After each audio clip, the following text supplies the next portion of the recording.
Bienvenidos al encuentro sincrónico del programa de formación de análisis y desarrollo de software. Para mí es un placer acompañarlos. ¿Ven mi pantalla? No, Aún no, ¿cierto? profe. Listo. Espero que se encuentren muy bien. Espero que puedan comprender aquí y despejar todas las dudas que tienen. Bueno, entonces, según lo que hablamos antes de iniciar a grabar, tienen inconvenientes con las historias de usuario, ¿sí? Con las historias de usuarios de unas entregas anteriores, porque hay dos entregas con historias de usuario. La primera, ustedes tenían que mirar cuáles, según los requerimientos, eran las historias de usuario que ustedes deberían de hacer. ¿Qué sucede? Lo que sucede es que hay dos formas de mirar esto. Les decía yo la clase pasada, que también explicamos las historias de usuario, de casualidad.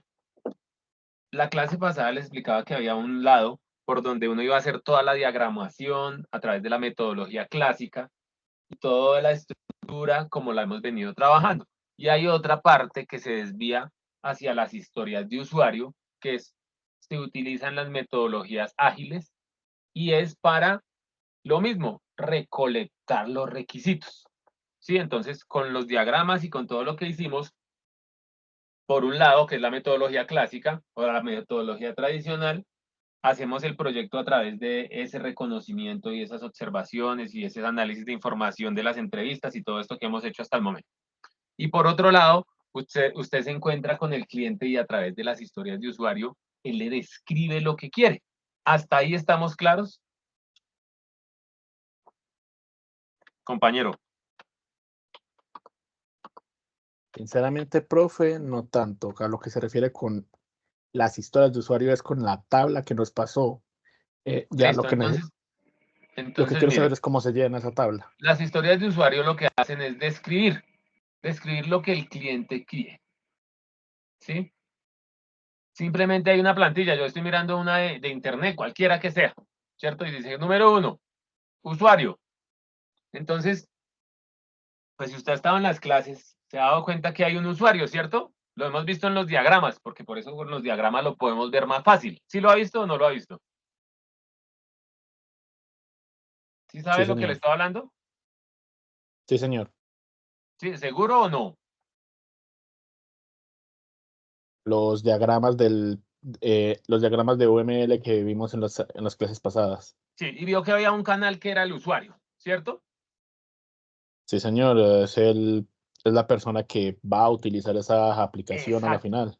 Eso quería confirmar que sí sabía qué era lo que iba a hacer. Listo. Aquí lo vamos a describir, pero ya no en un gráfico, sino a través de una forma escrita. ¿Qué quiere decir? Que hay un usuario que se va a llamar el cliente, ¿sí? Y ese cliente va a hacer algo, va a hacer una acción, ¿sí? Cualquiera, comprar, cancelar, registrarse,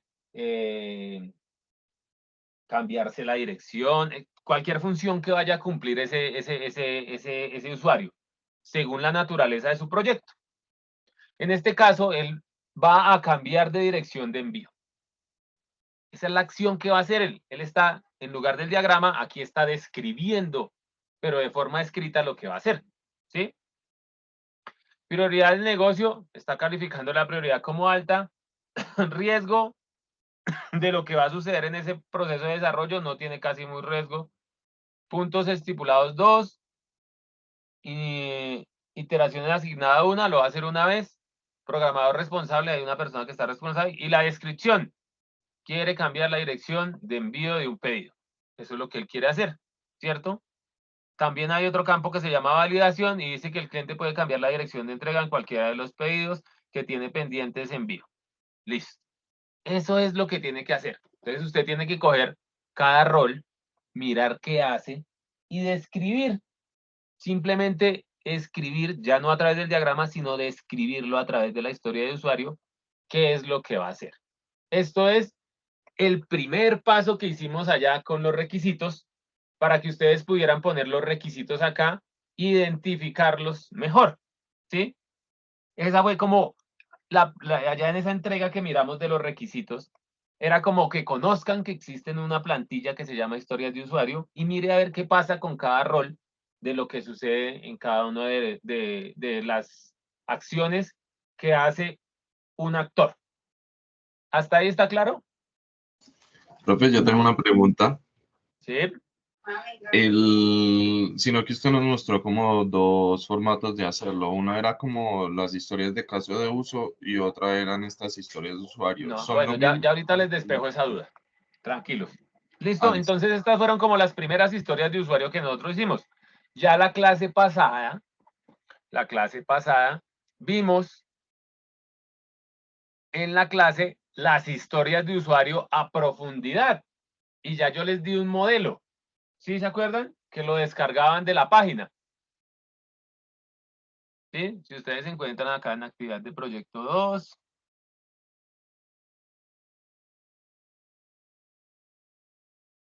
En la guía de aprendizaje. Y acá en, no, perdón, el material de formación.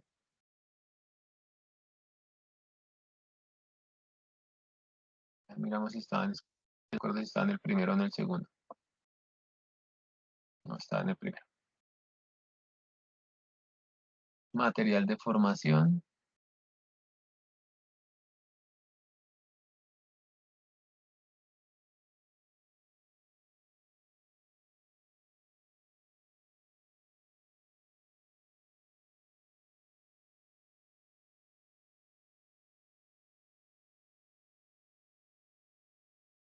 Y aquí van a encontrar historias de usuario, ¿cierto? Ya las vimos la primera vez, que era donde usted va a escribir los requisitos. Ahora, después de todo el análisis que hemos hecho y todo lo que hemos hecho, vamos a encontrar que hay una plantilla de historias de usuario, ¿cierto? Entonces acá dice, le explica todos los elementos de las historias de usuario, les explica todo lo que tiene que ver con ellas,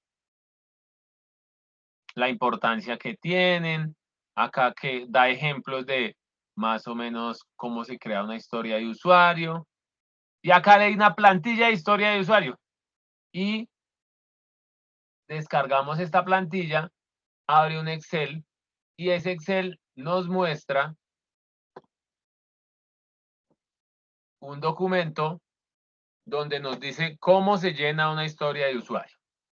No lo voy a volver a explicar porque lo expliqué la clase pasada, ¿cierto? Entonces dice, identificador de la historia, acá está el instructivo donde qué significa el identificador de la historia y un ejemplo de la historia de usuario. Entonces usted acaba haciendo toda la historia de usuario. ¿Sí? Eso es aparte, esto es una historia de usuario, es totalmente aparte de cualquier otra cosa, de los diagramas, de las plantillas, de otra cosa. La historia de usuario es una herramienta para recopilar la información y poder crear el software. Y es totalmente aparte, no tiene nada que ver. Pero ustedes suelen confundirla con una cosa que se llama las plantillas de caso de uso, que son parecidas, ambos son unos cuadros y eso, por lo pues a veces lo asimilan frente a eso. Esas plantillas de caso de uso, y de una vez les digo, para que lo vayan teniendo en cuenta, aquí ahora, en la fase de análisis, ustedes van a encontrar en la actividad de proyecto 2 una carpetica que se va a llamar material adicional. Esa no estaba, ahora va a estar. Y en ese material adicional, pues van a encontrar para que refuercen en UML, en introducción al lenguaje modelado y en el modelo relacional, ¿sí? Entonces acá en este que dice introducción al lenguaje modelado, vamos a ver los requerimientos de caso de uso. Ya hemos visto esto no es nada nuevo, ya lo hemos visto. El actor, que el caso de uso, que cómo se utiliza, ¿cierto? Y aquí hay un ejemplo de un documento y una plantilla de caso de uso, que lo que hace es describir que el caso de uso. O sea, esto rompe. Generar factura. Entonces acá ustedes ponen nombre, generar factura, actor. ¿Quién va a utilizar esa generar factura? Ustedes van acá y dice el vendedor. Ah, bueno, vendedor. Precondiciones, ¿qué pasa antes para generar factura? Pues debe haber comprado un artículo, debe haber pasado algo, ¿no? Listo. Postcondición, el cliente genera la postcondición, pues se genera la factura, ¿no? Y el cliente pues tiene su producto y su factura. Flujo básico. ¿Qué tiene que hacer para que genere la factura? Pues que tiene que escoger un producto, el color, la talla, llevarlo a la caja, pagarlo. Ese es un flujo normal, ¿no? Y en un flujo alternativo puede que el cliente vaya y cuando vaya a pagar diga que no lo quiere ya y no haga la transacción. Puede ser un flujo alternativo. ¿Listo? Y ahí están las plantillas de caso de uso que son totalmente diferentes a las historias de usuario. ¿Hasta ahí está claro, compañeros? Sí, sí, señor. Yo me había confundido con el tema de las historias de usuarios y los casos de uso. De hecho, mandé una de las actividades haciendo los casos de uso, pero pues en realidad eran las historias de usuario. Listo. Bueno, pero Ahí ya fue lo la importante es que se inconfusión. desconfunda. Sí, muchas gracias, profe. Y el otro compañero de las historias de usuario que estaba confundido también. Sí, ya. Entonces, para terminar de aclarar, lo que me piden ese documento de la actividad que le mencioné ayer es presentar los casos de uso del Las programa historias de que voy usuario, a las hacer. historias de usuario. ¿O de Entonces, cuál sí, actividad sigo me perdido. está hablando? Le estoy hablando de la que le hablé ayer por el WhatsApp. No, esa ahí Eh, tiene que presentar los requerimientos, que es lo que va a hacer el software, los requerimientos funcionales y no funcionales, y debe presentar las historias las historias de usuario, que es lo que va a hacer el software, la descripción de lo que hace el software. Listo. Entonces, simplemente es llenar eh, la plantilla de historias de usuario con los diferentes usuarios que vayan a utilizar el programa, Li- con Sí, las diferentes formas en las que van a actuar con ese programa. bueno, esperen, yo voy a leer nuevamente la guía para, para que si de pronto usted tiene alguna duda, yo voy a cerrar esto, para que si usted tiene alguna duda.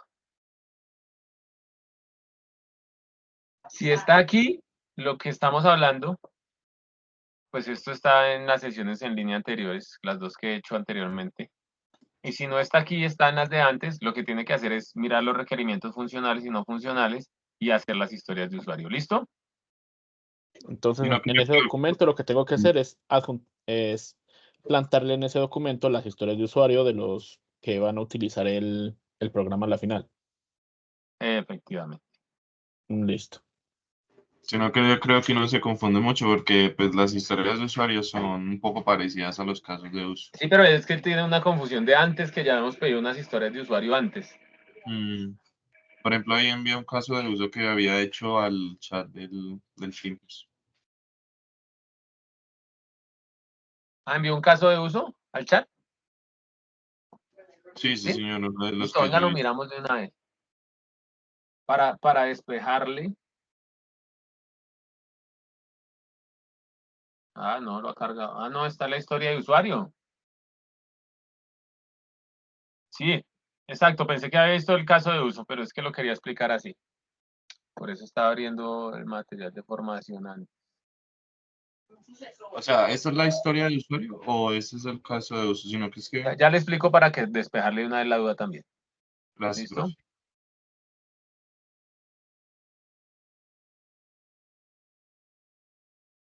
Que no la encuentro.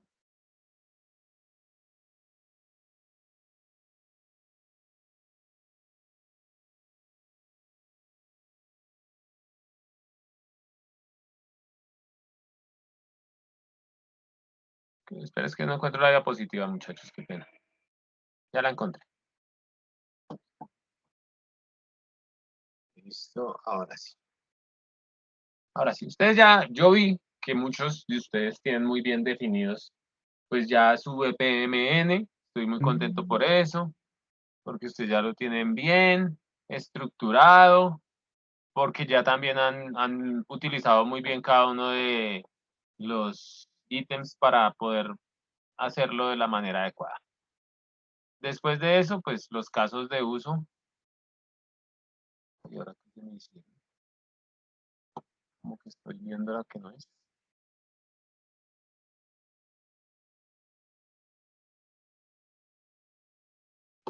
Así es. Después de eso, los casos de uso. Ahora sí. Listo.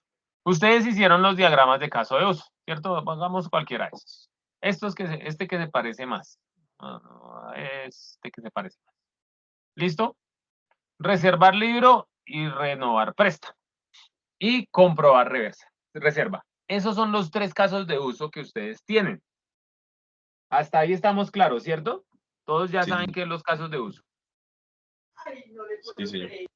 Listo. Ahora, cada rombo de estos tiene unas características. Tiene que ir en infinitivo porque es un proceso, ¿sí? Caminar, correr, comprobar, renovar, reservar, crear, utilizar, enviar, etcétera. Entonces, para que lo tengan en cuenta primero eso. Lo que está dentro del rombo es un infinitivo. Ar, oír.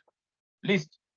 Luego, cuando ustedes ya hacen estos diagramas de caso de uso, de cada uno de estos rombos sale una plantilla de caso de uso que no tiene nada que ver con las historias de usuario. Es una plantilla totalmente aparte. ¿Sí? ¿Y qué pasa con esto? Acá, si por cada uno de estos hay una plantilla de caso de uso, ¿cuántos deben de haber de este diagrama? 3. Muy bien, 3. Listo. ¿Y qué hace usted? Ahora sí, el compañerito que me envió acá al chat. Esto.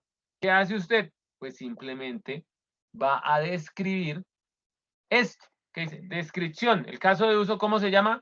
Gestión de citas. Debería de llamarse gestionar citas, ¿sí? ¿Cómo se va a llamar? Entonces, se puede llamar reservar libro, comprobar reserva, renovar préstamo. Listo. Descripción. ¿Qué hace reservar libro? ¿Sí? ¿Qué hace comprobar reserva? ¿Qué hace renovar un préstamo? ¿Qué se hace ahí? ¿Sí? Entonces acá en la descripción, vea, gestión de citas.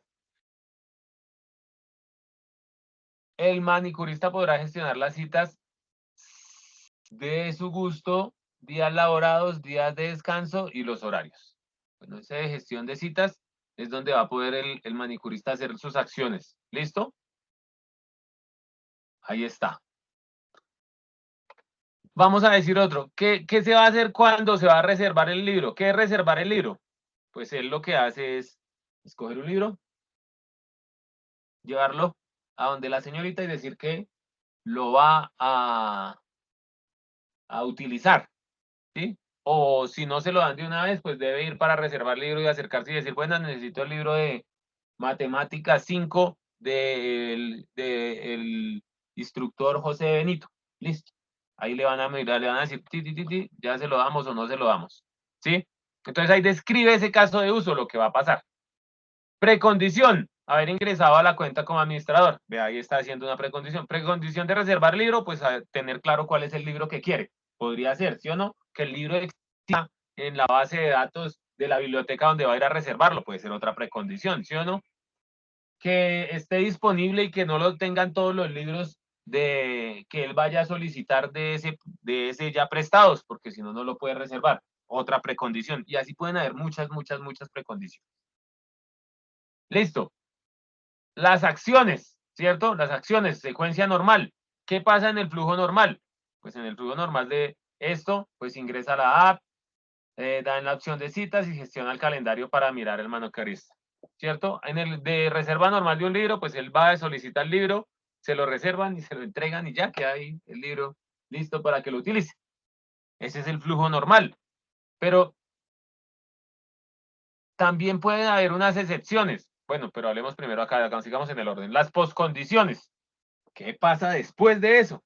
¿Cierto? Pues se le entrega el libro y se le entrega el tiempo que lo puede utilizar. 1 día, 2 días, tráigamelo en 3 días, etcétera, etcétera. ¿Sí? Se le entrega el libro, se le dice cuándo lo debe regresar y las condiciones, que lo debe regresar en las mismas condiciones que fue entregado. En caso de que lo pierda, tendrá que pagarlo o dar otro libro muy parecido a ese. Y las excepciones, ¿sí? ¿Qué pasa acá? Vean, no tiene una cuenta administrador, no ha ingresado a la plantilla de citas. ¿Qué pasaría en un flujo alternativo, ¿sí? O una excepción de este de reservar libro, pues que el libro no esté disponible. Entonces, ¿qué pasa? Pues le dicen que no está disponible, ¿sí? Que el libro no estén prestando ese día los libros porque ya se acabó el momento de préstamos y ya salen todos a vacaciones. Ah, bueno, entonces no puede reservar el libro porque sucede eso. Y listo, eso hacen con cada uno de los casos de uso. ¿Hasta ahí está claro, compañeritos? Listo, profe. Entonces, prácticamente eso vendría a ser la historia del usuario, ¿correcto? No, esos son los Ah, bueno. plantillas de caso de uso, plantillas de caso de uso. De los Ya. casos de uso salen las historias de usuario, describen en un Excel todo lo que hace el software. Listo, profe. Listo, ya te entendí. Listo. No tiene nada que ver la una con la otra, así sean cuadritos. Profe, antes Bueno, de continuar, simplemente para confirmar si sí entendió o no. La historia de usuarios se enfoca principalmente en, desde el punto de vista del usuario, cómo interactúa con el software. Y sí, los casos de uso intentan describir todas las acciones que debe tomar el usuario para llegar a su objetivo en ese software. sí, exactamente. Describen los casos de uso que usted ya hizo, que son las acciones que hace un actor frente al software. Listo, listo. Entonces, creo que ya salió un poquito de la duda. Sí, Y en el documento necesito agregarle las historias de usuario. sí, señor. Listo. Ahí. Entonces ya con eso creo que estoy listo para seguir desatrasándome aquí antes de Muy que bien, llegue junio. muy bien, hágale con ganas que ahí va. Si tiene dudas, es que está bien, hermano. Es lo único que le puedo decir. Si tiene dudas y Ujú. está, ¿cómo hacen esto? No me acuerdo, no entendí, venga, pregunto, pues ahí va bien. Listo, muchas Desatrases. gracias, profe. Listo.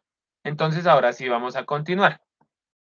Ya saben, como les dije, que ahora hay una carpetica donde pues van a encontrar el material adicional para que ustedes puedan estructurar. Por favor, el amigo que se está desatrasando, pues recuerde que usted debe ir haciendo las actividades anteriormente mencionadas, pero no puede abandonar en las que estamos. En este caso ya hicimos esta evidencia del foro temático del lenguaje unificado modelado. Ya hicimos esta elaboración de diagramas y plantillas de caso de uso, que fue lo que acabé de explicar. Y vamos aquí donde dice elaborar. Ah, no, ya hicimos esta también de Profe, elaboración de historias de ¿puede, usuario del proyecto, que es las profe, ¿puede hacerle un plantillas. poquito de suma al documento, por favor? Claro que sí. Ahí. Otro más y Entonces, ya. ¿más?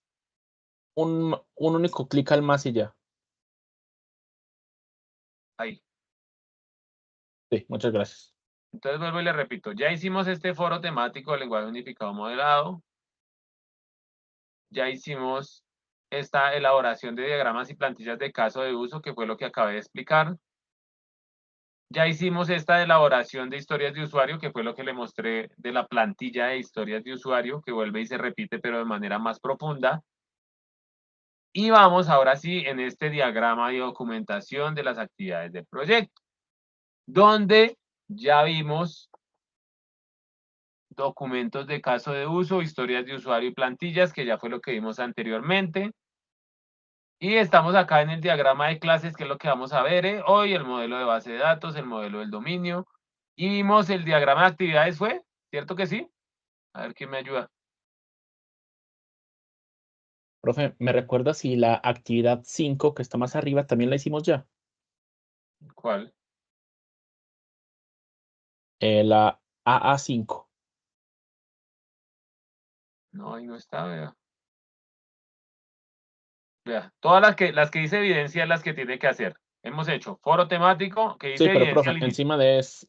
Ah, es que es el guía de aprendizaje 2. Estoy hablando de la A5, la guía de aprendizaje 1. No, esa ya la hicimos, esta es la de la 2. Listo, muchas Las gracias. de la 5 ya las acabamos todas. Listo. Ah, bueno, entonces vamos acá. Vimos el diagrama de actividades, ¿se acuerdan o no? ¿Sí lo vimos o no lo vimos?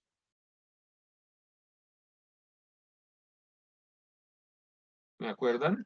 Creo que no. Creo que lo íbamos a explicar en esta clase, aunque nos explicó como por encimita el diagrama de actividades.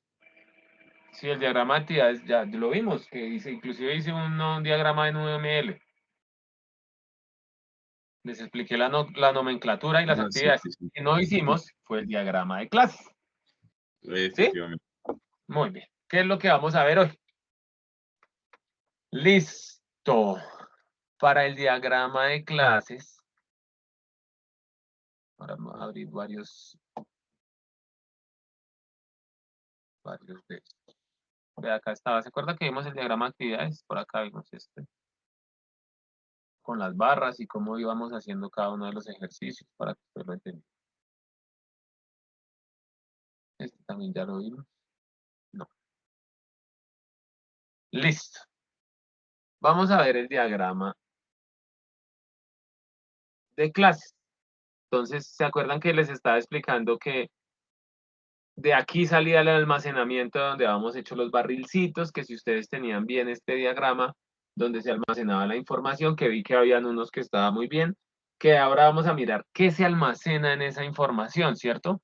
Acá donde dice consultar personas registradas, registrarse. Entonces acá debe haber una base de datos donde se guarde esa información para que ustedes lo tengan en cuenta. Bueno, entonces dimos nada más algunos apartes aquí como iniciando de el diagrama del dominio, que es muy, por no decir que es el mismo diagrama de clases, ¿sí? Como lo dice su enunciado, el modelo del dominio, pues muestra las clases conceptuales significativas en un dominio de un problema de UML. Se utilizan los diagramas de clases para representar los modelos del dominio. El modelo del dominio es una representación de clases conceptuales del mundo real, no de componentes de software, y no se trata de un conjunto de diagramas que describen clases de software u objetos de software como responsabilidades. Y aquí hay como unos lugares donde ustedes podrían también realizar los diagramas. Recuerdan que en este caso estamos utilizando una herramienta que se llama StarUML, que ya les enseñé cómo descargarla para poder mirar. Y es esta. Aquí, nosotros simplemente le damos acá clic derecho, adjuntar diagrama y class diagram, es el primer diagrama que va a aparecer. Y acá pues aparecen los componentes para realizar el diagrama de clases. Vamos a ver primero esto. La clase. Y como les había dicho la clase pasada, que ustedes tenían que haber leído también, que ese era el compromiso, el diagrama de clases está dividido en tres. El nombre de la clase, el atributo y las operaciones.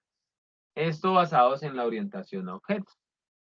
Entonces acá dice, el objeto se llama carro y tiene una matrícula, un número de chasis y un modelo.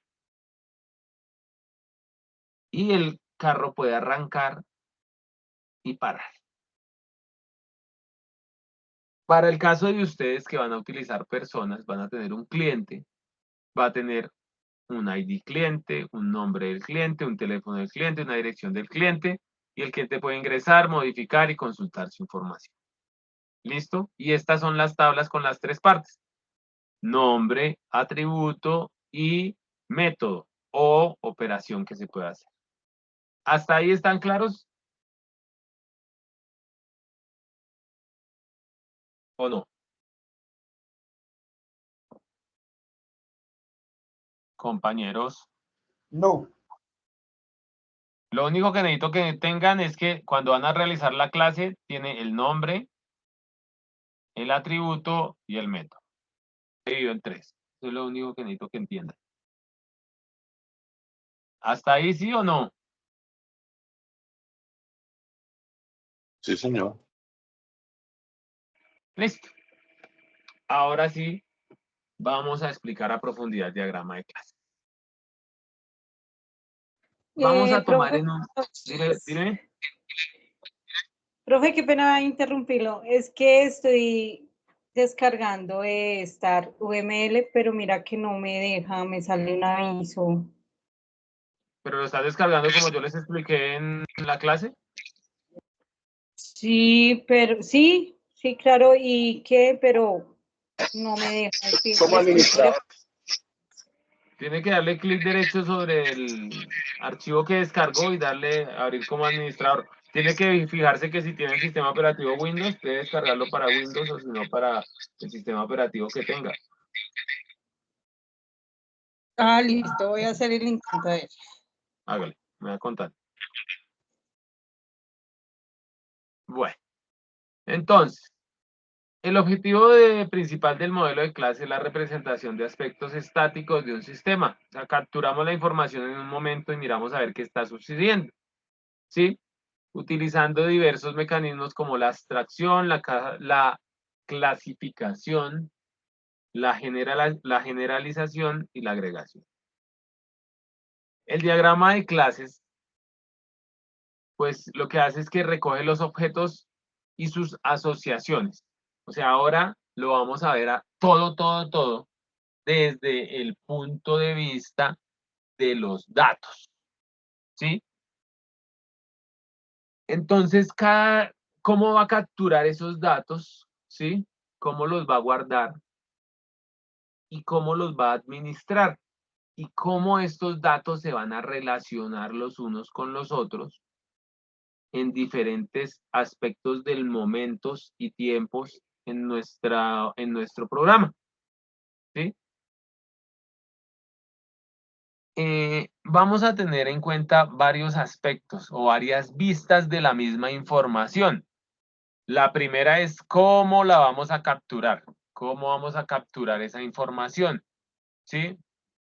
Y esto se da, pues, a través de el modelo vista controlador, que era un modelo que ya habíamos visto anteriormente. ¿Sí se acuerdan de él? ¿O no?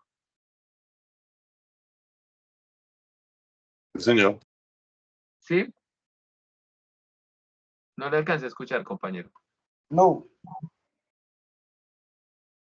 No se acuerdan del modelo de vista controlador. A ver si lo encuentro por acá, que yo lo estaba abriendo.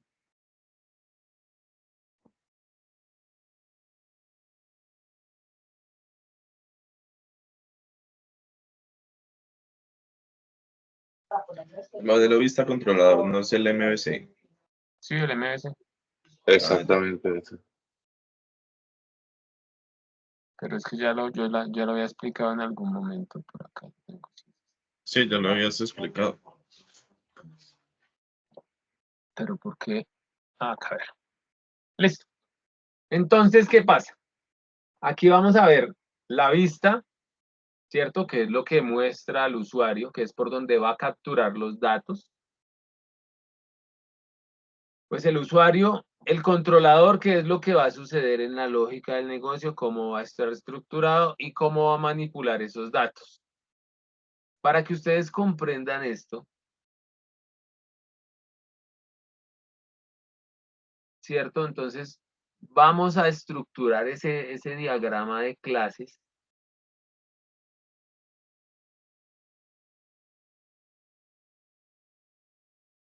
de la siguiente manera.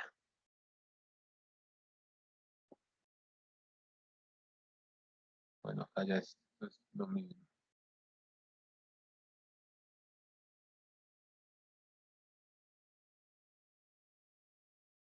A través de sus entidades y sus relaciones. Lo que pasa es lo siguiente. Al principio nosotros estructuramos a través del modelo de datos y al modelo, la estructura para que esos datos se vean de una forma más básica, no tenerlos en tablas de una vez, sino verlos de una manera más gráfica, ¿sí? Que es el modelo entidad-relación.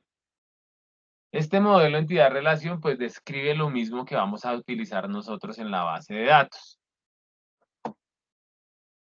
Para que ustedes me comprendan un poco, voy a abrir acá, no me deja así.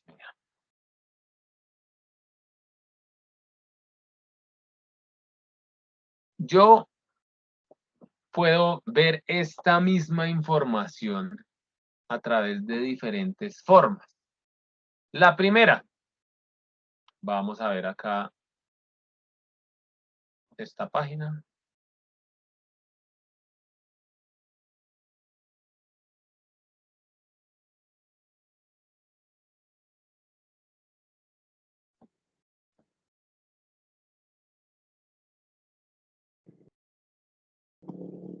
Y va a ser por la vista, que es por donde yo voy a manipular los datos, ¿cierto?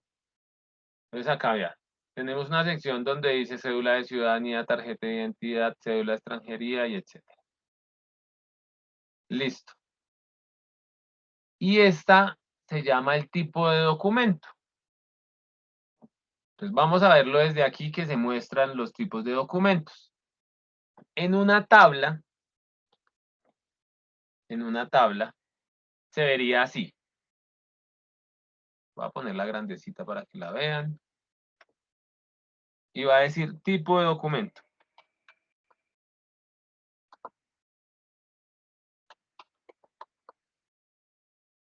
Y acá va a decir cédula de ciudadanía, tarjeta de identidad. Ahí.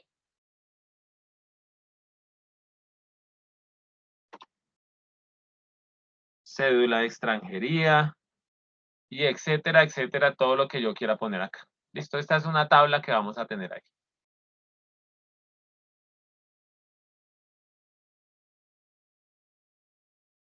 Ahora, en el diagrama de clases, recuerde que tenemos tres. ¿Cómo se llamaría? Bueno, acabamos de hacer todas las tablas. Acá va a decir documento. Y acá password.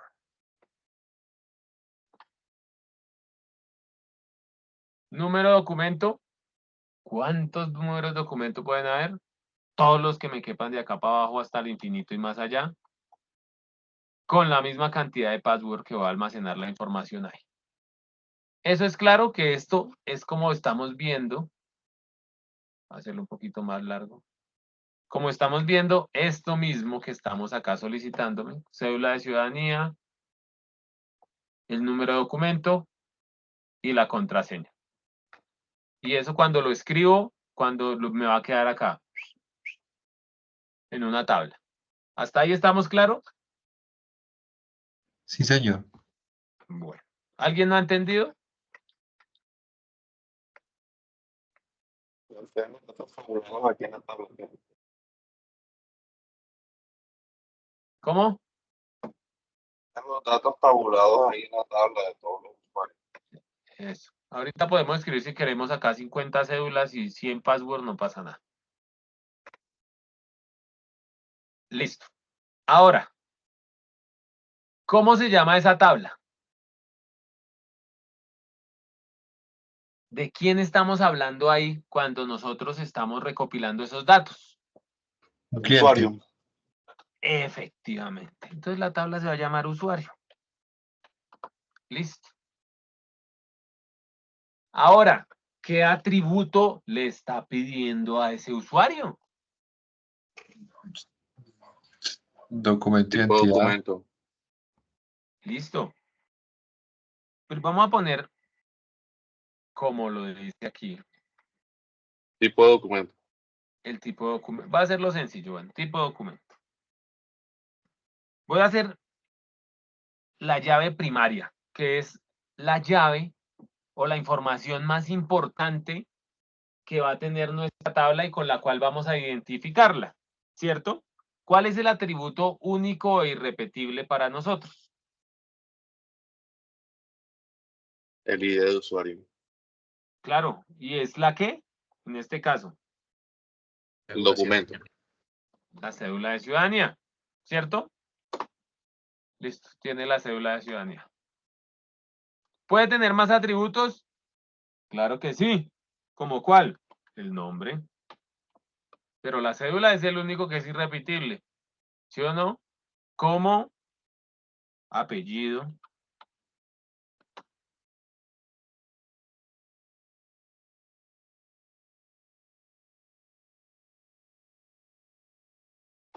Apellido.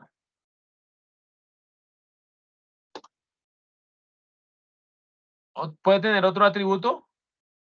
¿Cuál? Ayúdame. Correo. Muy bien, correo. Número celular. Otro que sea el celular, muy bien. Residencia. Celular.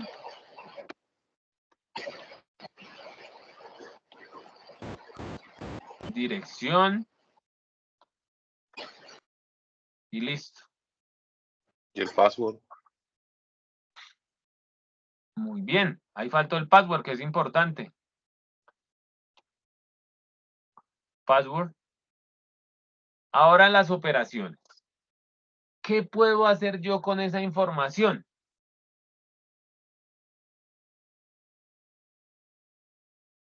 Voy a poner una, consultarla. ¿Sí o no? ¿Qué más? Editarla, actualizarla. Eso, actualizarla. Crear una base de datos. Eso es lo que estoy haciendo acá. Vea, esta es la base de datos que estoy creando. Ah, ok. Consultarla, actualizarla, ¿qué más? Borrar. Bueno, pongamos borrar, aunque no, ahorita Renovarla. en los nuevos sistemas no deja borrar nada, pero bueno, pongamos. Borrar. Crear una nueva entrada contaría. Editar. No, falta una. Bloquear. Modificar. Profe, crear una nueva entrada sería una opción. Sí, crear una nueva entrada, crear. Pero es que crear una nueva entrada, el usuario no podría crear una nueva entrada, podría consultar, modificar, borrar, dejémoslas ahí. Listo. Y esta es nuestra base de datos. De aquí va a salir nuestra base de datos y este es nuestro diagrama de clases. Ya con este concepto un poquito más claro, ahora sí.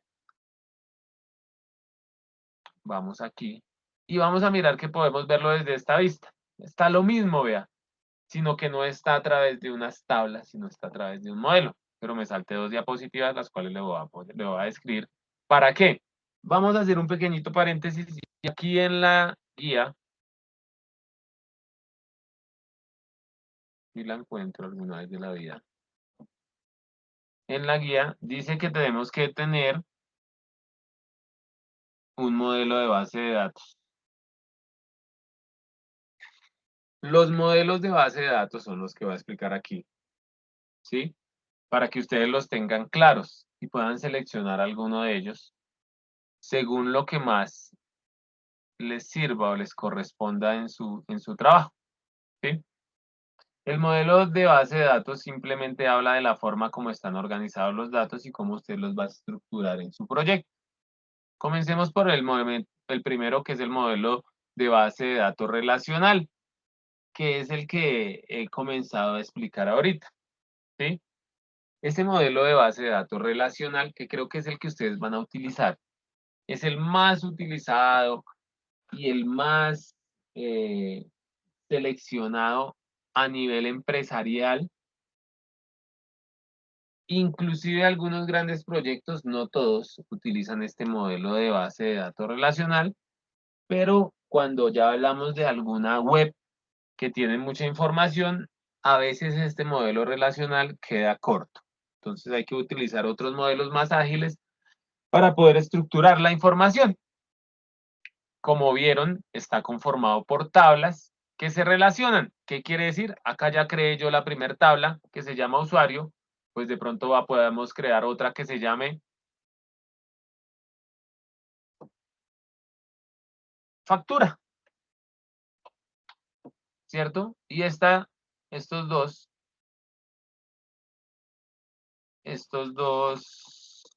tablas en algún momento se van a unir.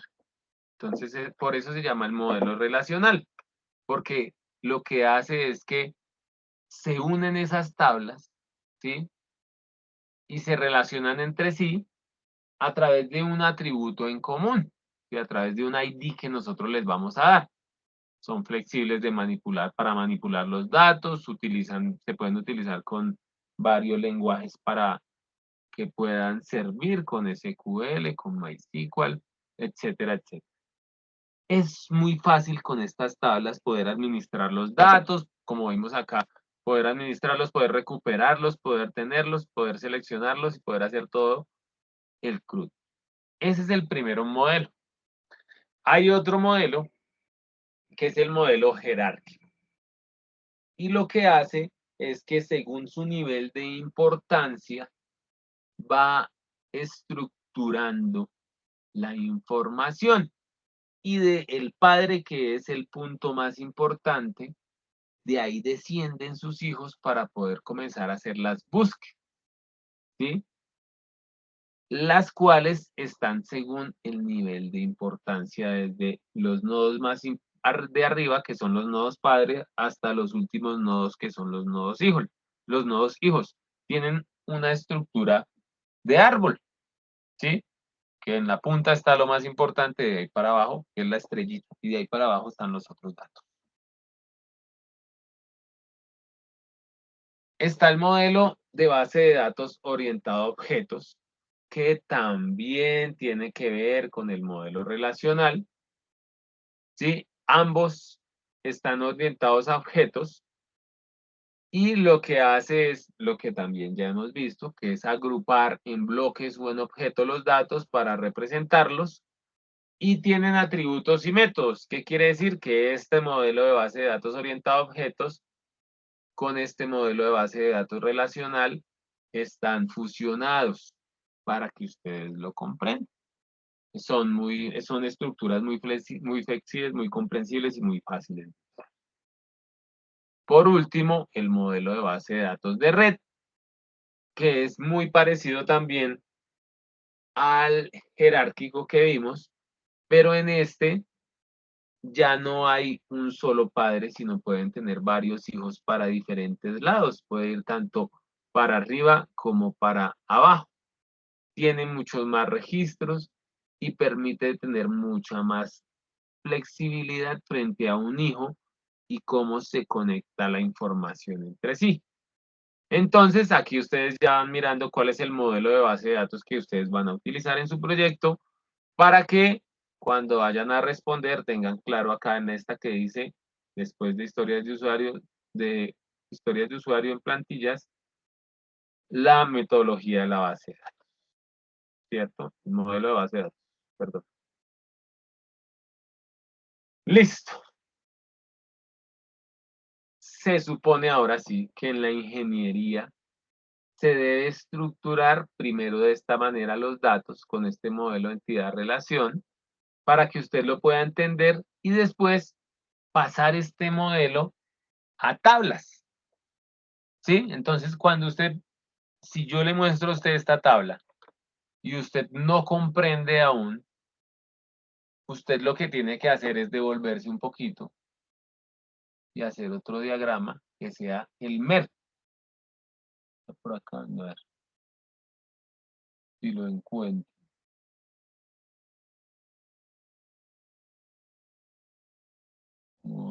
¿Sí?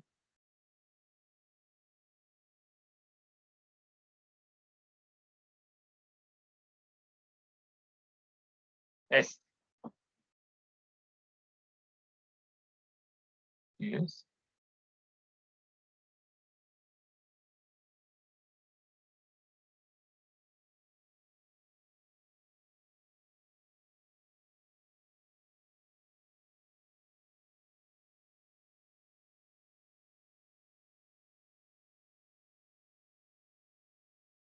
¿Cómo es ese modelo propio, el nombre? El modelo de entidad-relación.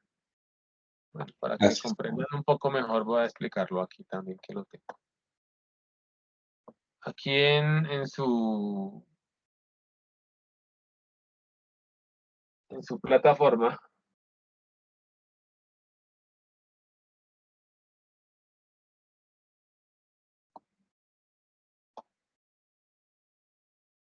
les dejé un documento para que ustedes también lo vean.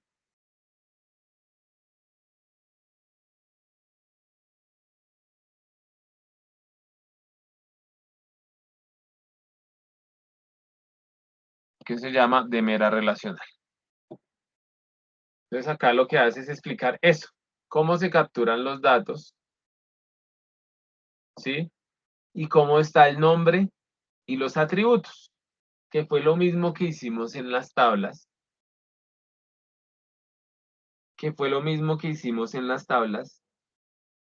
y tienen la misma estructura de el título, los atributos y los métodos, pero en otra forma, en otra vista, ¿sí? Y acá también está lo mismo. Vea, aprendiz, apellido, nombre, cédula, teléfono, email. Y acá para pasarlo, pues está la tabla del aprendiz con su ID principal y con sus atributos para poder utilizarlos. ¿Listo? Entonces, para que ustedes también lean ahí y puedan comprender la información. Entonces, ya saben que hay un MER y que el modelo de entidad-relación, que es de verle los datos de esta forma, pueden pasar a verse de esta forma a través de tablas.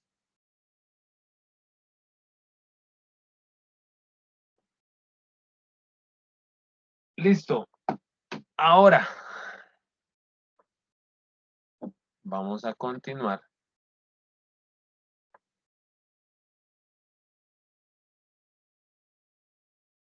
Si encuentro.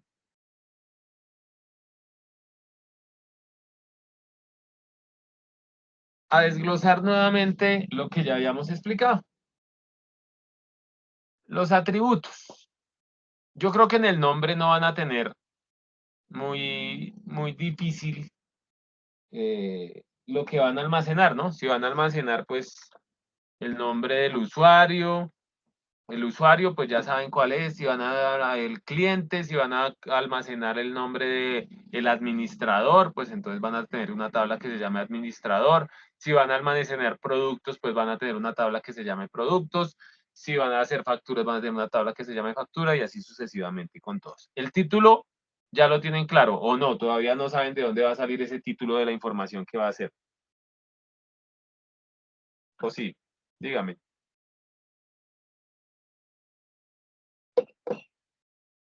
Se refiere a la clase.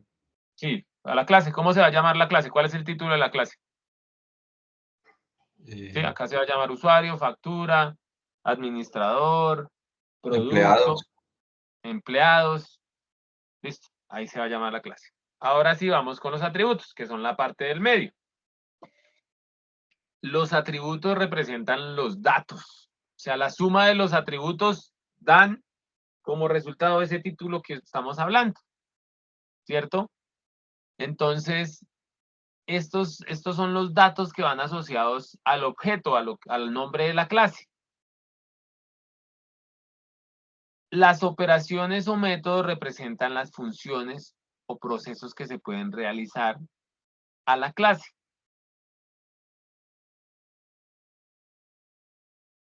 Siempre o por lo general, los atributos van en la mitad y los métodos al final. ¿Sí? Y debemos de, con esos atributos, describir esa clase. Sí.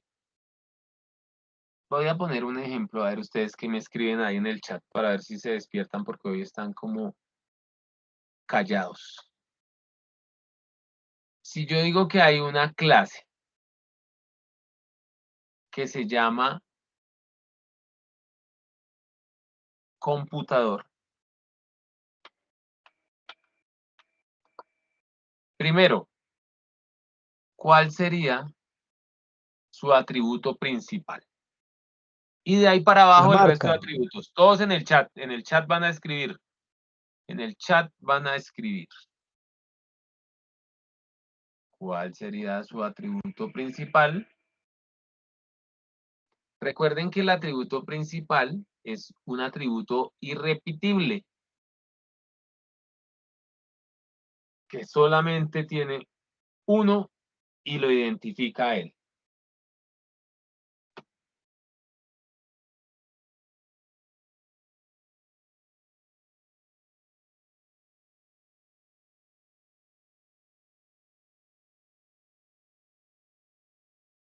Ah, por acá ya van, por acá ya van.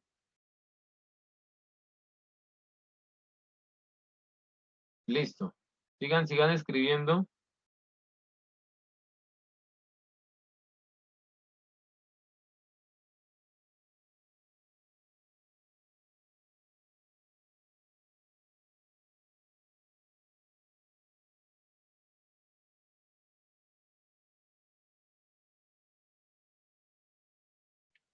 Entonces, el atributo principal, muy bien, sería el número de serie o la serie. ¿Por qué?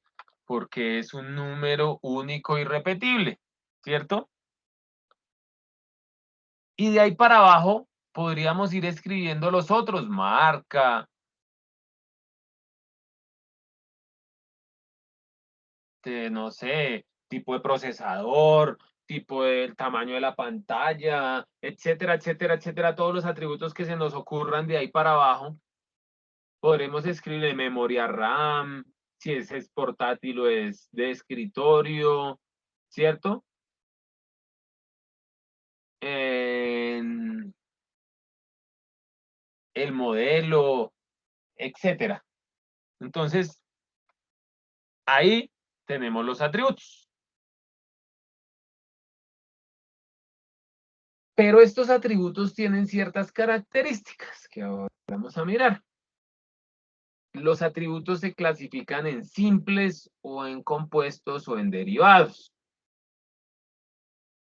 así como de valor único o de valor múltiple.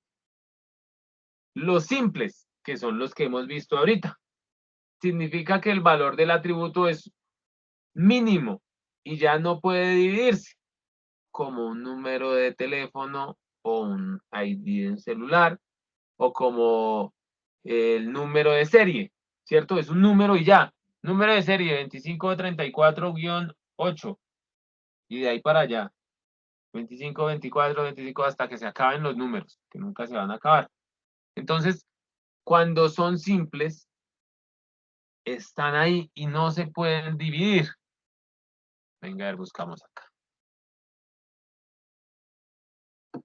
Listo. Pero hay otros atributos que son compuestos, como el de la dirección. ¿Por qué yo puedo dividir la dirección? Porque yo podría escalar a estos atributos por todo lo que, como se divide una dirección, ¿cierto? Entonces podría ser primero carrera, o calle, o diagonal, o transversal, ¿cierto? Y luego podría dividirlo en un número que representa cualquier estructura que está ahí, y luego podría decir que es A, que es B, en el caso de Bogotá, ¿no? Que es C, hasta por allá, hasta ahí, hasta X o V. Listo. Dirección, número, y luego si es bis, si es sur, y ese atributo, y luego otro número que representa la cercanía que hay con las cuadras, 32, 35, y luego otra vez podría ser F, otro tipo de letra. Entonces, este documento yo no lo puedo dividir, ¿cierto? Pero en cambio una dirección sí la puedo dividir. Cuando decimos que podemos dividir el atributo, es un atributo compuesto. Y los derivados son los atributos que podemos calcular a través de la información suministrada. Para seguir con el ejemplo de la dirección, yo podría de aquí sacar un atributo derivado diciendo si esa dirección queda en el sur, en el centro o en el norte. según la dirección, ¿cierto? O sea, nada más con la dirección ya podría calcular eso. Lo mismo se dice que se puede utilizar un atributo derivado cuando estructuramos, digamos, la edad, ¿cierto? Y entonces sabemos cuántos años tiene. O la fecha de ingreso a la empresa. Sabemos cuánto tiempo lleva trabajando en la empresa, sabiendo la fecha de ingreso de la empresa. ¿Listo? ¿Hasta ahí está claro? Sí, señor. Listo. Échenle una miradita a la imagen y díganme qué ven. ¿A dónde están? ¿Si identifican los atributos o no? ¿Qué no expliqué? ¿Qué no expliqué? Ahí donde dice nulo y multivaluado. Ajá. Pero no hay uno que tiene una característica que no expliqué. Miren a ver cuál es. ¿Cuál de todos es diferente? Empleado. Empleado no, porque empleado es el nombre de la clase. Y de ahí del empleado salen todos los datos que están alrededor. Profe, serían esas las diferentes relaciones entre el empleado y esos tres datos, teléfono, altura y nacionalidad. Los valores No. numéricos. No, esos no son, ninguno de esos es. Hay uno que tiene una característica y no se han dado cuenta. Detállenlo. La edad por ser derivada, Vea. no creo. No, ya lo expliqué, o no les quedó claro la edad. NSS, DNI. Exacto, el DNI o la cédula, muy bien. Tiene una rayita debajo. Eso quiere decir que esa es la llave principal. ¿Qué pasa con la llave principal? Que es un número, ¿qué es qué? ¿Cómo es? Que no se Entero. repite. Es un número único. Único e irrepetible. ¿Sí? Y tiene esa rayita abajo. ¿Cierto? Los multivaluados son los que tienen una respuesta como tal, ya predeterminada. Si vimos acá en la interfaz, estos ya son multivaluados, porque ya tienen un multivalor acá. Cédula, tarjeta de identidad, cédula de extranjería. Y se han dado cuenta que cuando yo voy allá y simplemente dando clic me aparecen los valores, esos son los multivaluados. Listo. Nulos, puede ser que no sea necesario llenarlo. ¿Qué pasa? Para este caso, el empleado, pues no me sirve de mucho para mí saber un cliente cuál es la altura del cliente. A no ser que yo esté en el médico y en el médico para mirar el nivel de obesidad, pues obviamente sí me sería necesario, pero en este caso no. Podría ser nulo, o sea, no lo necesito o sí lo necesito. ¿Es entendido?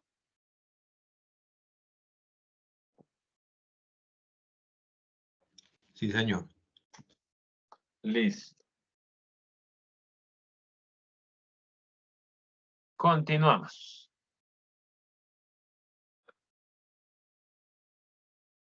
Los métodos. Los métodos son cuando nosotros estamos programando, ¿sí? Es la visibilidad desde donde podemos tomar la información, ¿sí? Si esa información va a estar disponible desde cualquier lado o solamente desde ciertos puntos.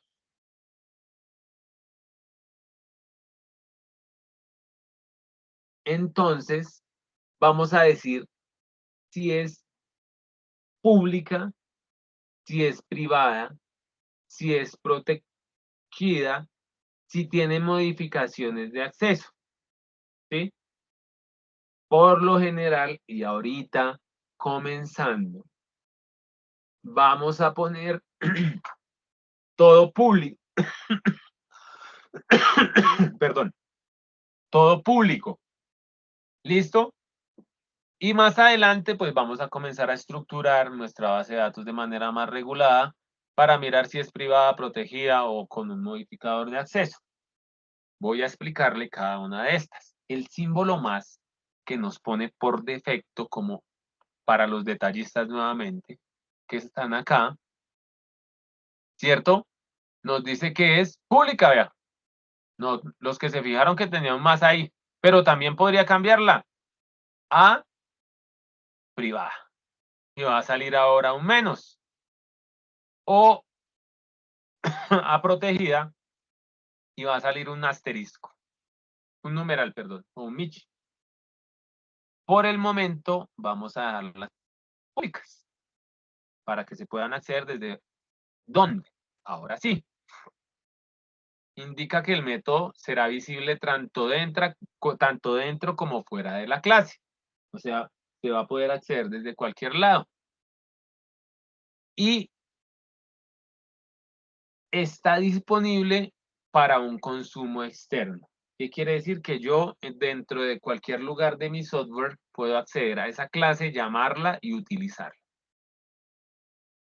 Pero si es privada, que en este caso es el símbolo menos, indica que solo será accesible desde dentro de la misma clase. Entonces nosotros tenemos una clase que se llama carro y solo voy a poder acceder a esa matrícula de ese carro desde esa misma clase. Solo otros métodos de la clase pueden acceder allí. Otros métodos que tengan esa clase pueden acceder. Si no tiene ahí, pues no estará disponible para el consumo interno. Protegida indica que a través del michi o del numeral, que el método será accesible desde fuera de la clase, pero podrá ser accedido por métodos de la clase, además de métodos de la subclase. O sea, puede accederse por esa misma clase y por sus submétodos o por los que herede esa clase. Ahorita esto va a ser como complejo, como si yo estuviera hablando en chino, pero necesito que ustedes al menos conozcan que existe público, privado y protegido, ¿sí? Y sin modificador de acceso indica que el método será accesible desde cualquier clase que se encuentre en el mismo paquete de clases que contiene el método sin modificador. Esto lo que nos dice es que cómo vamos a interactuar con esa clase cuando hagamos la programación, porque la idea de crear estas tablas y estas clases es acceder a esa información y después cuando programemos vamos a darle unas restricciones de accesibilidad a través de los métodos. ¿Listo? Para finalizar, las relaciones. ¿Ya vimos algunas relaciones en algún diagrama? Recuérdenme ustedes.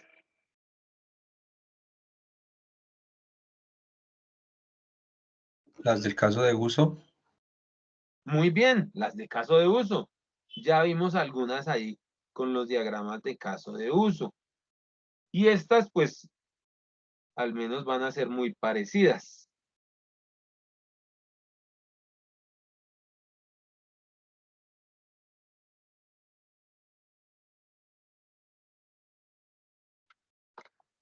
Las relaciones son las siguientes. Asociaciones, herencia, agregación y composición. ¿Sí? También lo mismo. Téngalas en cuenta, que ahora en adelante vamos a utilizarlas. Asociación, herencia, agregación y composición.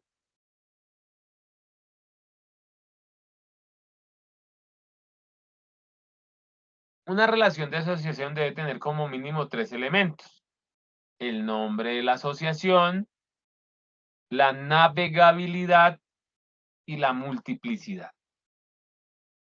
Entonces, respecto a la multiplicidad, está representada por la cantidad numérica de instancias de la clase que participan en la relación, aunque estas pueden ser cualquier número Normalmente se acostumbra a utilizar el valor 1 o 0 cuando son varias instancias a las participantes. Ahora vamos a hablar de eso.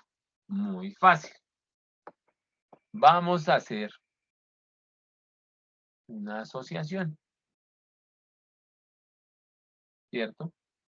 Y vamos a decir, un usuario puede tener ¿cuántas facturas? Una, ¿Una? Y si yo hago otra compra, muchas. Múltiples Muchas compras. facturas. puede tener muchas facturas. Listo, ahí la tengo. 1 asterisco, si mal no me acuerdo. Y también. 1, 2 puntos, asterisco. O 1M también se podría escribir. Voy a escribir ambos para que no digan que utilizo una sola forma de representarlo. Puede ser de las dos formas. Ahora ya, lo vi por este lado. Un usuario puede tener muchas facturas. ¿Y una factura puede tener muchos usuarios? No, No, muy bien. ¿Una factura cuántos usuarios tiene? uno solo. Solo dueño. Un solo dueño. Muy bien. Listo. Entonces, cuando vemos esta relación, que de un lado va de 1 a muchos y del otro de 1 a 1, esta relación como tal, voy a poner estas más alejaditas, es una relación de 1 a muchos. ¿Por qué? Pues porque acá está de 1 a 1 y acá de 1 a muchos queda de 1 a muchos. Listo. Esta es la multiplicidad. La relación puede ser de muchos a muchos, ¿sí? Si habláramos de un usuario y una cita médica. Un usuario puede tener muchas citas médicas y las citas médicas pueden tener muchos usuarios y sería una relación de muchos a muchos. O como vimos acá, la relación puede ser de 1 a 1. Un usuario puede comprar. ¿Cómo lo hacemos? A ver, ahí de 1 a 1. Un usuario puede tener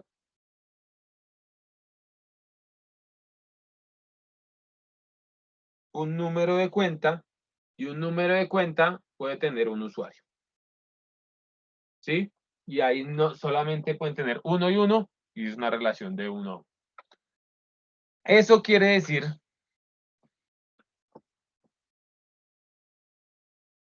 con esta multiplicidad. Ahora, navegabilidad. Las relaciones de asociación se pueden establecer vínculos unidireccional o bidireccional. Gráficamente se representan con puntas de flechas. La multiplicidad se representan con un número de instancias de clases que pueden ser partícipes en el proceso de asociación con respecto a la instancia particular de la otra clase vinculada. ¿Qué quiere decir eso? Acá lo vamos a ver. Ah, no.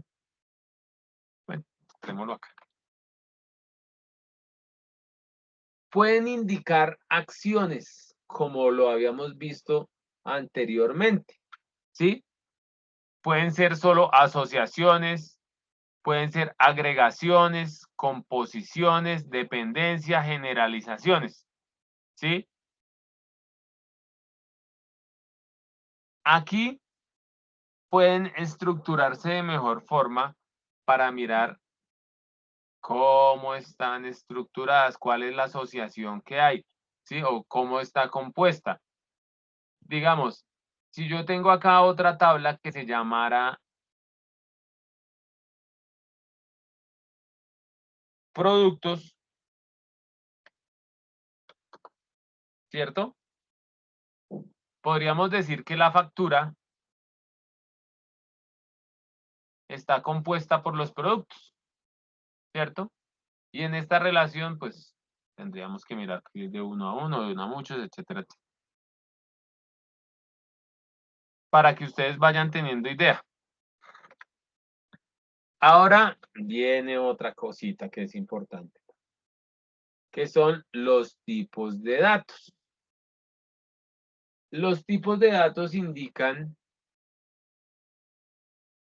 si lo que yo estoy escribiendo acá, en mis atributos y mis métodos, es un número, una letra, una frase, etcétera, etcétera.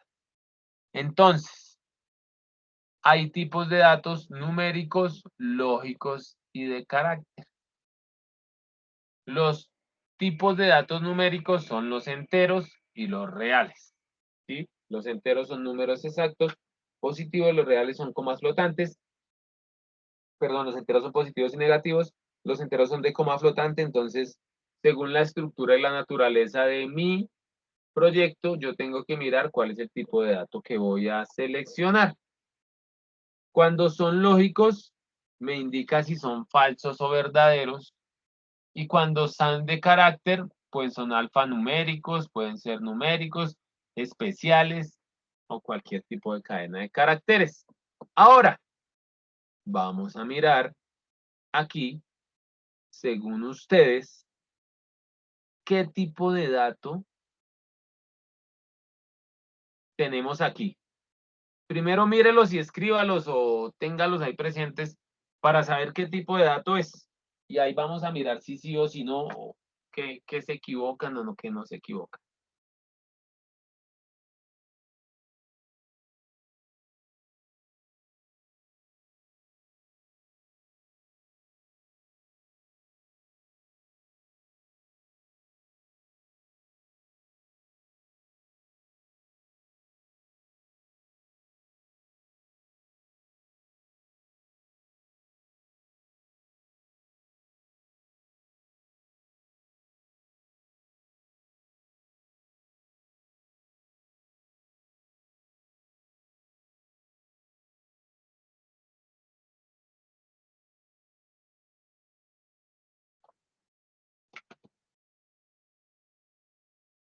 Listo, iniciamos. Cédula de ciudadanía, ¿qué tipo de dato es? Numérico. Numérico. Listo. Tipo de dato string, porque las cédulas de extranjería pueden incluir letras. Sí, pero acá solamente estamos hablando de la cédula de ciudadanía. Pero tienes razón. Nombre. ¿Qué tipo de dato es el nombre? String. String, lo detesto. De texto o string. Apellido, String, también. Celular, number, numérico. Dirección string, y password. string, Es string. string. Listo. Ahora,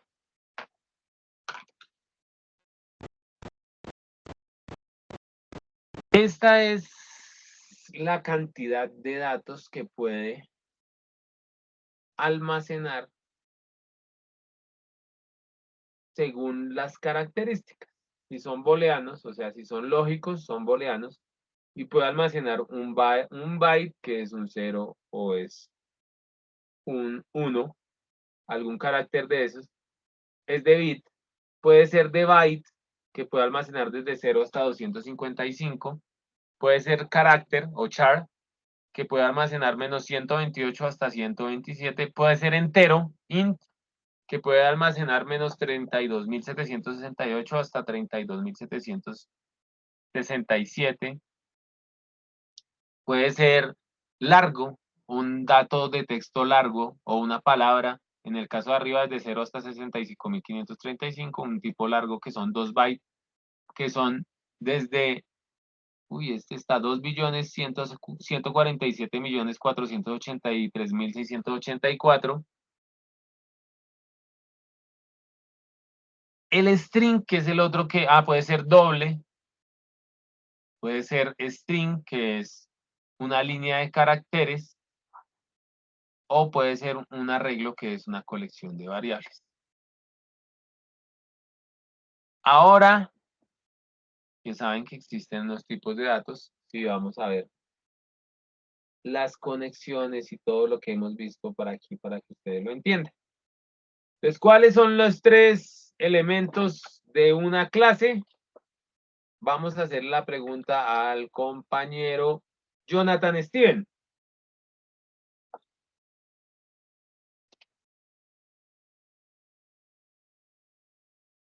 Jonathan. Profesor, ¿cómo está, Joan? Uy, Joan, perdón.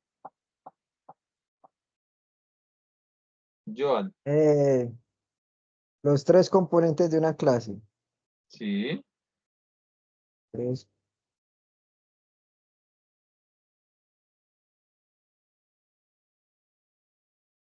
Jefe, no lo tengo como que claro. Sí lo hemos repasado pues como en las sesiones anteriores, pero no lo No, solo en recuerdo esta lo bien. hemos visto. Los acabé de explicar. Son 3. Bueno, de pronto es uno, el actor, el conector y los casos de uso. No, muy mal. No puso cuidado a la clase. Qué Preguntémosle a pena con Jonathan usted. Andrés Gómez. Profe, el nombre, los atributos y las funciones. Sí, a operaciones o métodos. Muy bien. Para el compañero anterior, acá están, vea. 3. Nombre de la clase, los atributos y las operaciones y los métodos. ¿Sí, Gracias. Joan? Sí, señor, muchas gracias. Listo. Ahora, sí podemos decir que esto es multiplicidad, puede ser de 1 a más de 1, de 0 a 1, de 0 a muchos, de 1 a muchos y de muchos a muchos. En el caso mío, a mí me gusta que sea de 1 a muchos, de 1 a 1 o de muchos a muchos. No me gusta que pongan el 0 para que lo tengan en cuenta. La visibilidad, ya habíamos hablado de ella. Pública, privado, protegido, derivado y de paquete. Y ahora sí lo que nos faltaba, agregación, composición, herencia, dependencia, asociación, que son el tipo de relación que hay o de interacción que hay con las clases. Entonces, acá va a pasar lo mismo que habíamos visto anteriormente con ahora sí con los diagramas de caso de uso. Entonces, cuando es de agregación, la clase puede existir. Sí puede existir sin su clase superior. O sea, no es necesario que tenga otra clase para poder existir. Cuando es de composición, la clase no puede existir sin su clase superior. Cuando es una herencia, una subclase toma los beneficios de la estructura del padre al hijo, ¿cierto? Y una dependencia es cuando, pues, una clase usa a la otra clase para poder estructurarla.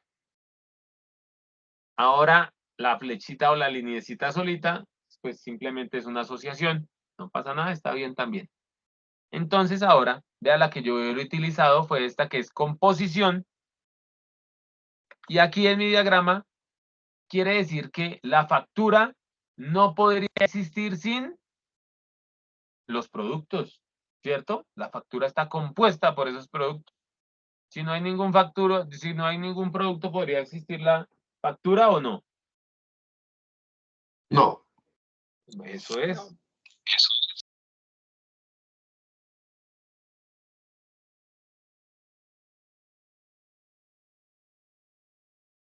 Listo. Ahora, bien. Lo primero que ustedes deben de hacer es identificar las entidades que hay en su negocio, ¿cierto? ¿Cuáles son esas entidades que están dentro de su negocio?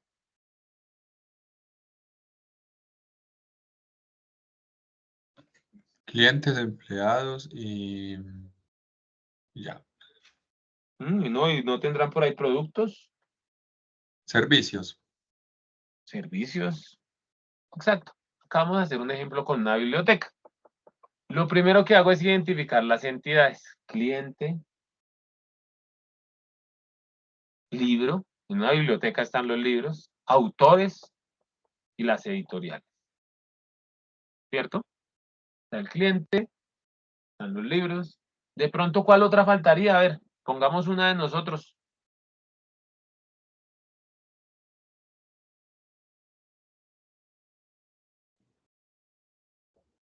Categorías. Sí, puede ser. Disponibilidad del libro. Disponibilidad puede estar en libro.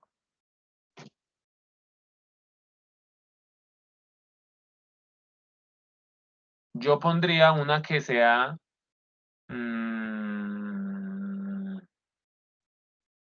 empleado, que para saber quién prestó el libro.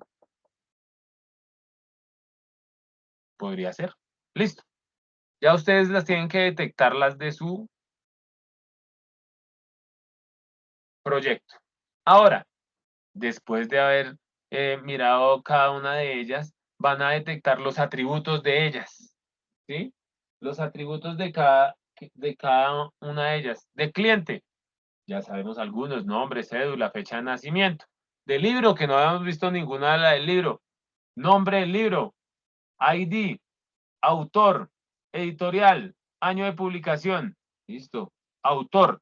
El autor tiene nombre del autor, fecha de nacimiento, género literario, y la editorial tiene un nombre y un país. De pronto le falta por ahí un ID.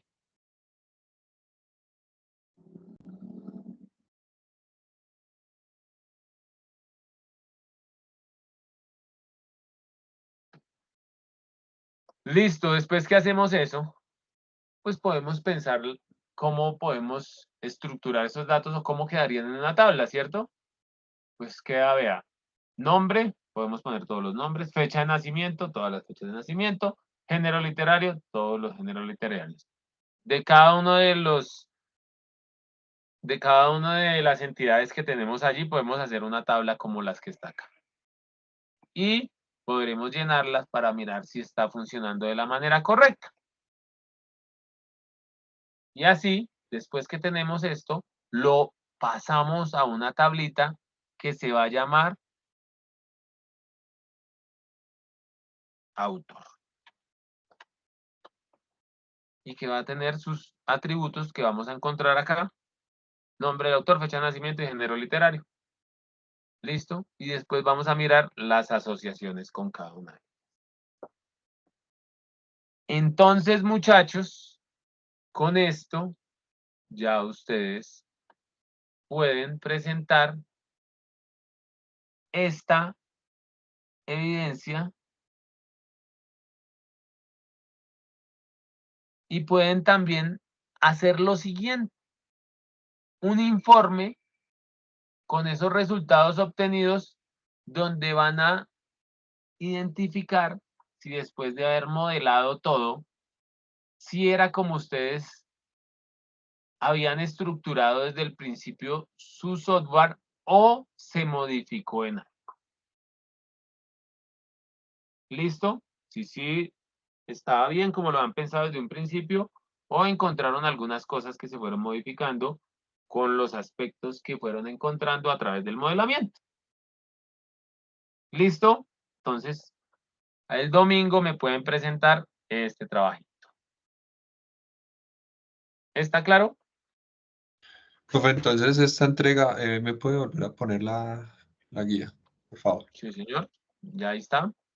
Entonces, para esta entrega incluiría el diagrama de clase, el documento de casos de uso con las historias, con las plantillas, el diagrama de, ¿cuál más, perdón? El de El base de modelo de la datos. base de datos, el diagrama de Y, actividades ajá, y el informe mirando si tuvieron los resultados obtenidos, se cambiaron o se modificaron en lugar a todo lo que está estructurado. ok. Ya, gracias.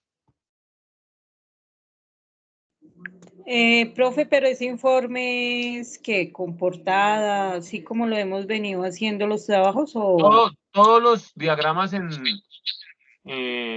la imagen de cada uno de los diagramas, obviamente sí debe tener portada todo, cada una de la imagen de los diagramas, y a lo último del informe donde dicen, sí, yo según los requerimientos tengo todo claro y me pareció igual, o no, se modificó el proyecto porque pasa esto y esto y esto. ok.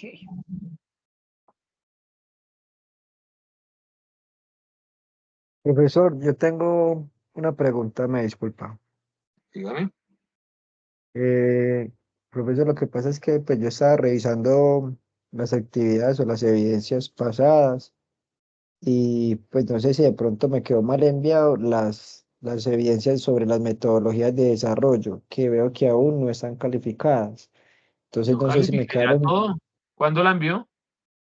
no, ya hace unos días pasados, hace unos días atrás, incluso en el foro de esta segunda fase de análisis, veo que tampoco está como respuesta de usted con respecto a mi opinión. Entonces no sé si me quedaron bien enviadas o qué. Listo, voy a Incluso yo le revisar. mandé un Dígame quién es correo a usted. usted. Yo soy de la 06.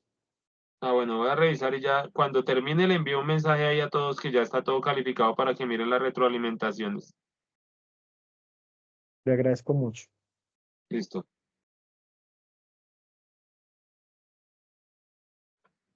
¿Alguna otra pregunta, Profe, muchachos?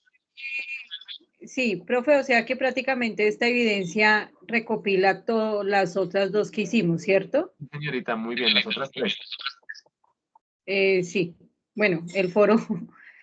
Listo, profe. Listo. Bueno, muchachos, entonces que estén muy bien. No voy a explicar más. Además, no sé por qué me estoy equivocando tanto a la hora que como que se me está trabando la lengua. Debo estar muy cansadito. Entonces nos vemos dentro de 8 días. Traten de hacerlo, de practicarlo y de mirar ejemplos para que entiendan cómo van los diagramas de clases, de leer el material de formación y el material adicional que les puse allí. Y así van a entender cómo van a poder resolver el diagrama de clases de manera adecuada. ¿Listo? Gracias, Saben que profe. ahí estoy también en el WhatsApp. Cualquier pregunta, cualquier cosa, ahí estamos para estar charlando, poder dar respuesta. Gracias, profe. Feliz noche. Bueno, que estén muy bien. Hasta luego, Listo, gracias. muchas gracias. Gracias, hasta luego.